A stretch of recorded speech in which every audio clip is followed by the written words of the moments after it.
yourself all the time. Protéjase en todo el tiempo. Choque en guante. Dios te bendiga.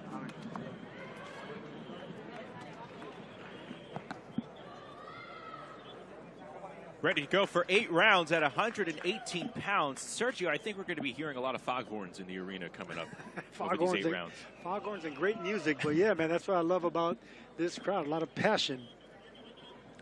Juan Zayas, a Bayamon, Puerto Rico native. This is his 4th match scheduled for 8 rounds. He's in the black trunks with the white waistband and the blue gloves. And then you have Geraldo Valdez out of Santo Domingo in the Dominican Republic. The PR versus DR, and it's a good matchup, good solid matchup between two fighters that never been stopped. You know, you got an unbeaten fighter, one with 2 losses, but good technique, good fundamentals, and it's going to be hard to pierce that guard. Both these guys keep high guard, elbows tucked in. So they're going to have to dissect each other with jabs and little by little find openings. Zayas has recorded stoppages in 2 of the previous 8 rounders that he's fought in.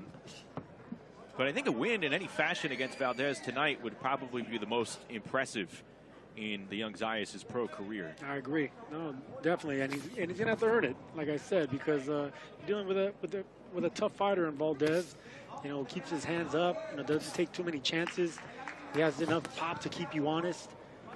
So little by little, you have to break down a fighter like that if you're Juan Zayas. Zayas has the height advantage. And he said his power will come back alive. Again, took a fight at featherweight, 2 weight classes above his comfort weight here at bantamweight. And he didn't think the power translated against those heavier opponents. He's a tall fighter for that weight division, you know, so he can carry that weight a lot easier than shorter fighters. You know, they distribute that weight and that mass a lot evenly, and he's still light on his feet. So he's still growing into his man strength. Juan Zayas. Right hand splits the guard from Zayas. Tries to double up the left from starting with the body. That's a good body shot, but he got smothered. You know, he didn't really unleash it like he should have, or torque behind it, because Valdez smothered it, but it was a good attempt.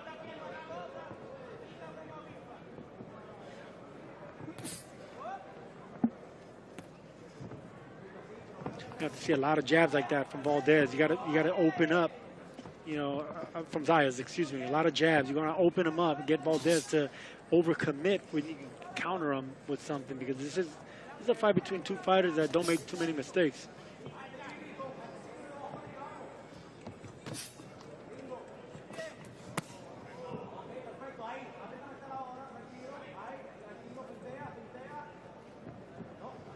Valdez trying to work behind the jab here in the final seconds of round number 1.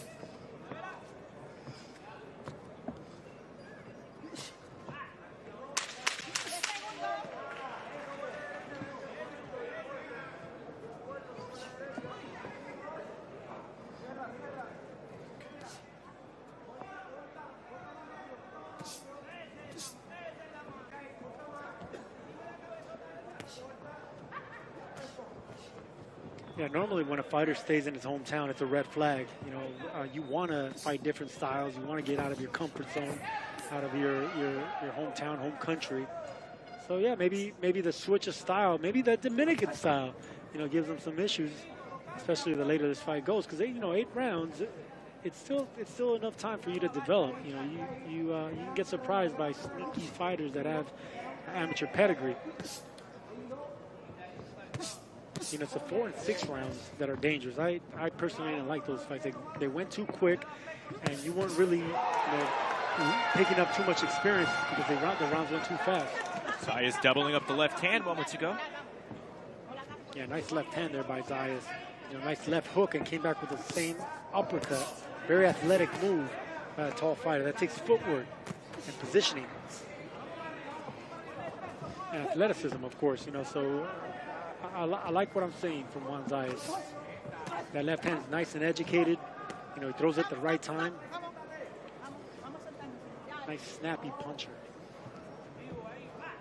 He's doing a good job on defense, deflecting most of these shots from Valdez. They're not coming in completely clean, despite that left hand to the body there. Both these fighters, like I said earlier, Justin, they keep their hands up. It's hard to penetrate that guard. Neither of them have been stopped. They're going to have to find a way to pierce that guard, and I think you're going to have to do it with patience and foot feints. You know, foot feints get your opponent to show what the punches they're going to throw. That way you can start opening up.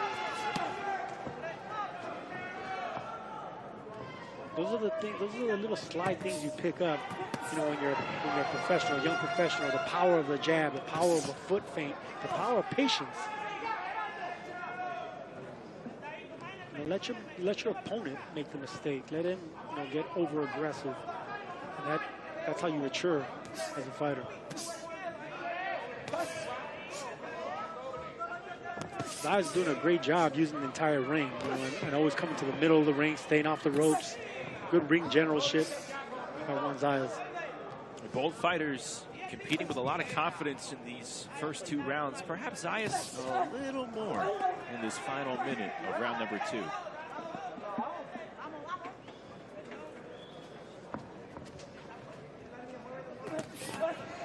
Good close range uppercut from Juan Zayas. Gets it with another check left hook. Again, the left hook of our 4 bouts on before the bell. With Sergio Mora, I'm Justin Shackle. All leading you into coverage for Paro Hitchens coming up later tonight on DAZN from San Juan, Puerto Rico.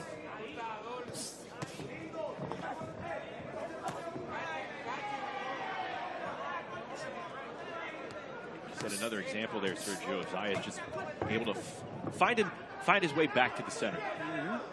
And that's the beauty of ring generalship. It's very, very discreet the way he does it too. You know, he doesn't overly move his feet. He just slightly pivots away, and then he gets right back to the middle of the ring.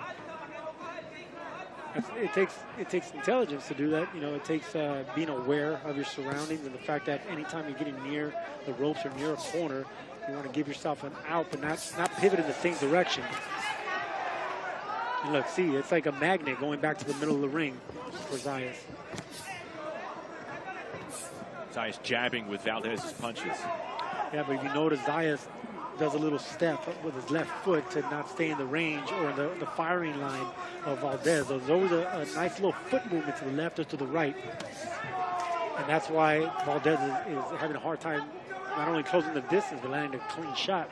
It's the footwork of Zayas. Early on, a very good showing for Juan Zayas. 28 years of age, and the left hand connects. See that? Look, against the ropes. Valdez, the shorter fighter, thought he was going to get him against the ropes, and Zayas goes right back to the middle of the ring. Like his feet automatically know, you know, they need to just gravitate to the center. See if he does it here, because he's been doing it so far this entire round, using the perimeter of the ring, and there he goes trying to control and get back to the center. Looks like there is a cut over the right eye of Juan Zayas. There's some blood there. Yeah, it looks like a headbutt. Normally, good body shot there by Zayas. Zayas coming through with that left hand to the body. That was a really good body shot. And normally when a young fighter sees blood like that, their adrenaline rushes and they start getting more aggressive. Like right there. You know, when you're a young fighter, you want to pass all these tests little by little. You know, you want to react how you want to know how you're going to react when you get hurt, when you get rocked, when you get cut, when you get dropped. All these things are passing the test and the evolution of a young fighter. All part of the climb. That first cut. How bad was your first cut? Gloves and Valdez in the gold gloves. Valdez trying to avoid back-to-back losses, entering at 16-2.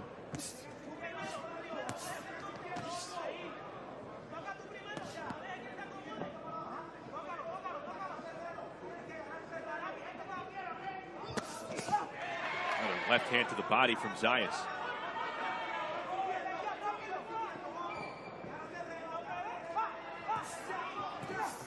more lateral movement there by Zayas, trying to use the entire ring. You must sense that Valdez is trying to get over aggressive here and you know, change the tide and get more physical.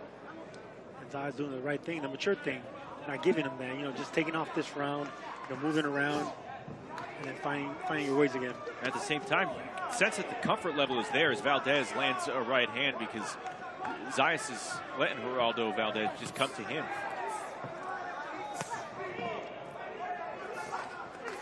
You know, in every fight, there comes a point where a fighter takes a round off. You know, it's not really that he lost the round. He just gave that up.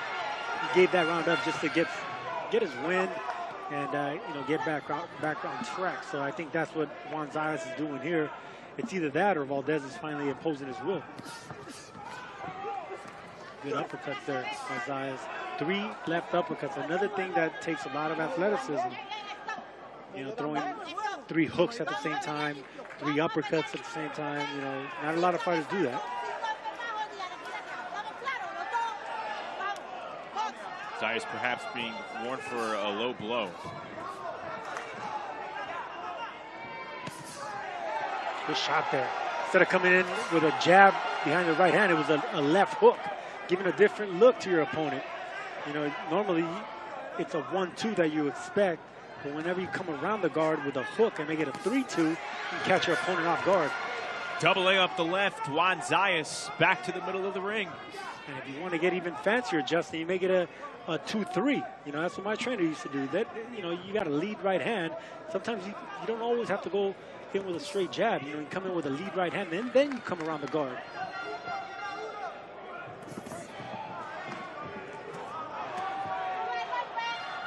Valdez pressing forward.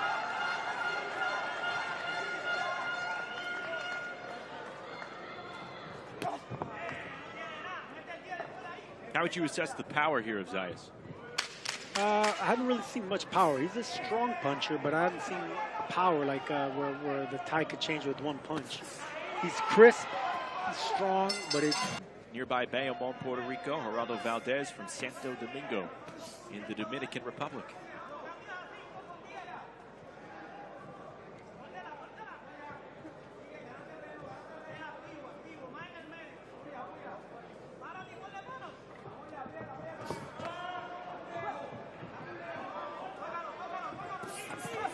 Good body shot there by Zayas. There's another shot. We keep talking about he doubles up that left hand, but he does it nicely. He bends himself, he bends his knees, makes himself smaller, digs the body, and then comes right back up with the same left hand with an uppercut. Very impressive by a tall fighter in Juan Zayas to do that, and then goes right back to his stick, moving around the ring laterally, going to the middle of the ring. He just halted Valdez in his tracks with a stiff jab moments ago. Look, there he goes again, moving laterally to his right back to the center of the ring, and digging that body again. He knows what he needs to do against a shorter fighter. Valdez, and then there's that stick jab. He's 2 inches shorter, and Zayas is just getting lower. Good observation there, because that's what you need to do. You can't always fight tall. Like when you're a tall fighter, you have that height advantage. Yes, it is a gift, but you also got to make yourself smaller with a shorter opponent to give him different looks, because then he gets accustomed of where your head's going to be at punching up. I love fighting taller opponents. I personally preferred it much taller.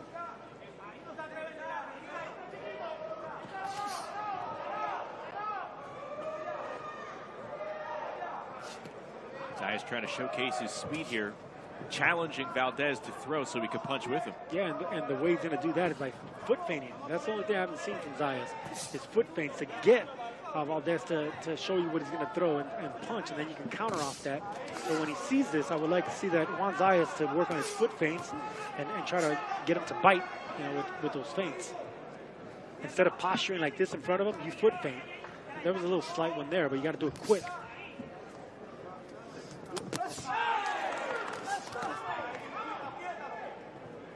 The quickness of a foot feint, you know, the faster the better. You know, it makes it look like you're punching, but you're actually just explosively moving with your feet. The 3-punch combo from Zayas followed by a 3-punch combo from Valdez. And the power of that feint, Justin, is when you do get him to bite, afterwards, your opponent's not going to know, okay, is he going to foot feint again or is he going to punch again? And that's when you start showing them different stuff, different angles, and you just start popping them with that jab, and you alternate your game plan. When you vary up whether you're going to punch or feint first, then you have him. Is he going to lie or is he going to tell the truth? I don't know. Tactics can work in your favor. I mean, you're only going to get a warning from the referee. But when you're being outboxed by a taller fighter, he's faster on his feet. You know, it's hard to pin down. That's when you just got to get physical. You got to get physical. Once you get on the inside, you try to muscle him around. Those are the advantages of a shorter fighter. You know, his short stature. And once you do get on the inside, you got to rough him up. Hit anything that he gives you. His hips, his elbows, his arms. And that's what I think Valdez needs to do here. And the way you close that is by jabbing your way in. You make yourself smaller and smaller, you know, hiding behind a jab, moving up, but you double and triple it up. It's hard to counter a short fighter's jab, especially when he does it, you know, with his chin down. So use that to your advantage. You know, you come in like a tank. You know, you just come in with double, triple jabs, and then you can loop your shots over the top. See, that's not going to work, leading left hooks like that. But if you get tight and concise and strong, and keep that chin up and just jab them all the way to the corner, and then you stop them from moving, then you punch around the guard and hopefully get something started offensively. Tried to go around the guard with that right hand. Yeah, but it's very tough to do it as a lead. You know, a lead right hand or a lead left hook, no matter how hard it is, it's harder to land. You got to jab your way in, close that distance, break the range, then you can throw the looping shots. You know, there's advantages to being a shorter fighter. I personally hated fighting short fighters. You know, if you know how to fight like a shorter fighter, that means a lot of upper body movement, a lot of punching up, a lot of jabs to the body, a lot of looping shots, and punching in between the shots. That's how you take advantage of being short. Look, there you go. That's what he's doing right there. Punching around the guard of both hands. Valdez going downstairs right there. Trying to get a win over an unbeaten opponent for just the second time in his pro career. Final 30 seconds of round number 6.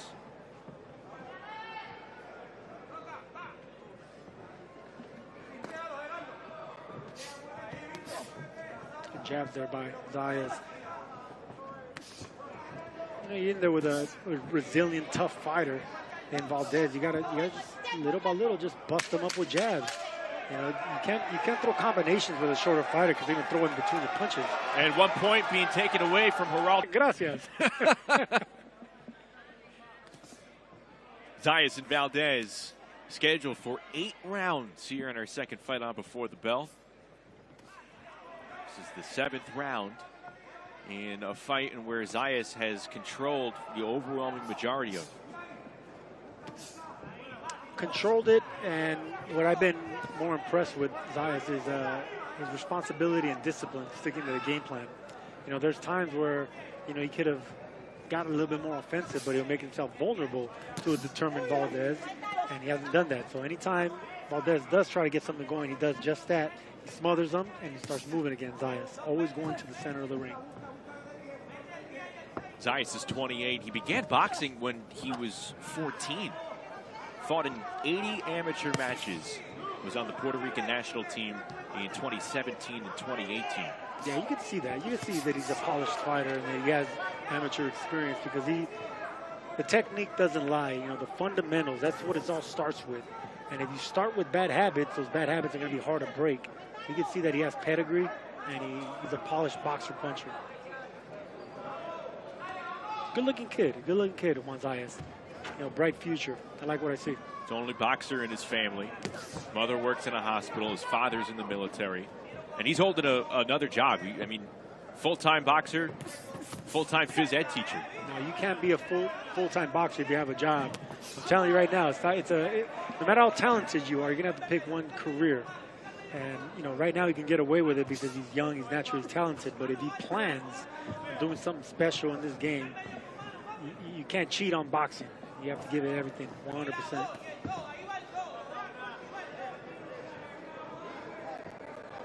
Again, that cut over Zayas' right eye being maintained pretty nicely by his corner.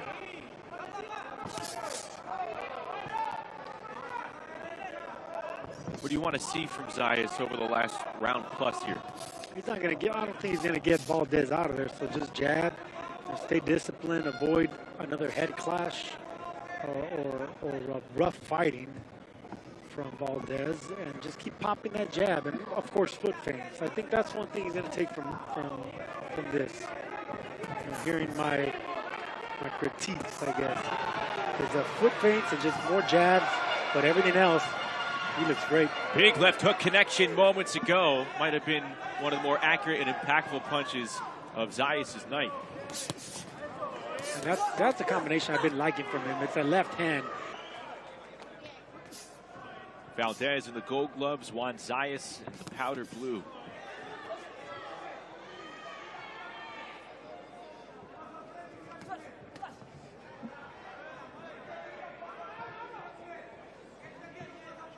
Looks like Zayas is going to put on cruise control now. He's moving a little bit more than usual. Backing up, see like what he's doing here around the ring. He knows he has this fight in the bag now. He has a cut. So he went through that experience. Now it's just time to put on cruise control, not do nothing dumb, and put another win in the bag. Accurate right uppercut landing moments ago. And again, keeping this fight in the center of the ring.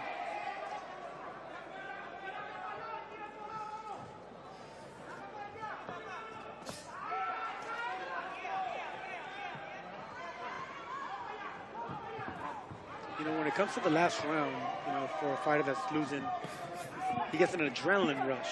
So that's the reason I think Zayas is moving a little bit too much here, is because he knows he has this fight in the bag, and Valdez getting a rush of adrenaline, knowing that he needs to get a knockout to win this fight. And you don't want to give him that opportunity. Adrenaline's a hell of a thing, man. So you just want to keep doing what you're doing, that you've been successful in, moving, popping that jab. You're in there with a fighter that's never been stopped in 18 fights, a tough fighter in Valdez. Just be happy with this win. A one-sided shutout win, apparently. Less than 90 seconds to go here in the 8th, and there you see the aggression, the urgency from Valdez. Doing his best work because it's the last round. Trying to go right back to work.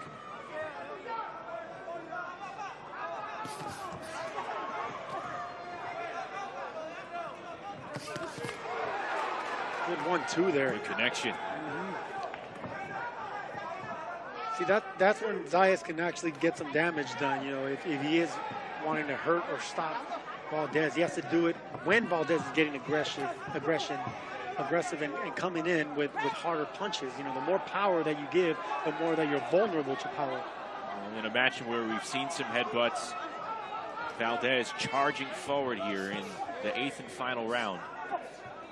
Trying to be cautious is Zayas. Again, this is his 4th 8th round fight. Could a graduation take place here next fight? Yeah, I think 10 rounds? this is his last eight rounds. You don't need more than a couple of 8-round fights to make it to 10-1. You get paid more. And 2. Valdez came to win. That's for sure. Hard puncher. Kept coming forward.